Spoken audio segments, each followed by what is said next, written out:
গল্ফগ্রিন শারদোৎসব কমিটিতে। গল্ফগ্রিন শারদোৎসব কমিটির এটা ৪৪তম বর্ষ, আর এবছরের থিম ভোর।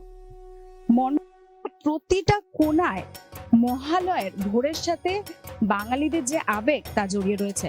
আমরা প্রথমে রাত দিন বাংলার তরফ থেকে শারদ সম্মান ২০২৫ সেরার পুরস্কার তুলে দেবো এই পুজো কমিটির যিনি সভাপতি রয়েছেন তপনদার হাতে। তারপর কথা বলবো তপনদার থেকে এবং শুনবো।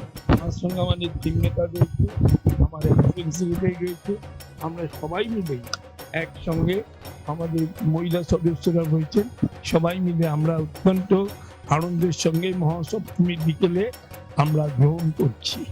অনেক অনেক ধন্যবাদ রাত দিন আমাদের উৎসাহিত করবার জন্য। আমরা এখানে কথা বলে নেব থিম মেকার যিনি রয়েছেন। এই ভোর যে থিম, এই পুজো কমিটির কে এত সুন্দর করে পুজো মণ্ডপকে সাজিয়ে তোলার পেছনে যার হাত রয়েছে, আমরা তার সাথে কথা বলে নেব, তার থেকেই শুনবো। নমস্কার, আমি সুশোভন রায়, গল্ফগ্রিন শারদোৎসব কমিটির এবছরের থিম শিল্পী।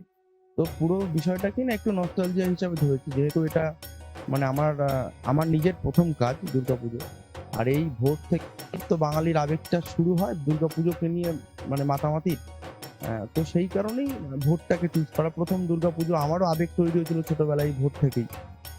এই কারণেই ভোরটাকে সাবজেক্টটাকে সিলেক্ট করা এবং একটু ডিটেলসে দেখিয়েছি অ্যাকচুয়ালি যা হতো একটা সময়। এখন তো ভোর ৪টের সময় উঠে মহালয়া দেখার মানুষ খুব কমে গেছে, খুব কম।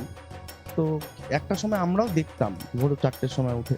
তো সেই আবেগটাকে তুলে এনেই পুরোনো কিছু কাজ দেখিয়েছি, পুরোনো নস্টালজিয়া নিয়ে একটু কাজ করেছি। এই কারণেই প্রত্যেকটা সময়কে দেওয়া রয়েছে, কারণ এখন এত আমরা ফাস্ট হয়ে গেছি তো জীবনে। এখন সত্যি কথা বলতে অনেকের হাতেই সময় নেই ভোর ৪টের সময় উঠে মহালয়াটা শোনে। ওই বাঙালির আবেগ তো সমান আছে, মানে বীরেন্দ্র কৃষ্ণ ভদ্রের মহালয়া শুনবে এটা ঠিক, কিন্তু ভোর ৪টের সময় উঠে কজন শোনে? মানে ওই ৮টার সময় উঠে ইউটিউবে তো খুঁজলে পাওয়া বীরেন্দ্র কৃষ্ণ ভদ্রের, কিন্তু যে আবেগটা ভোর ৪টায় তৈরি হয়েছিল সেটা তো সকাল ৮টায় উঠে পাওয়া যাবে না।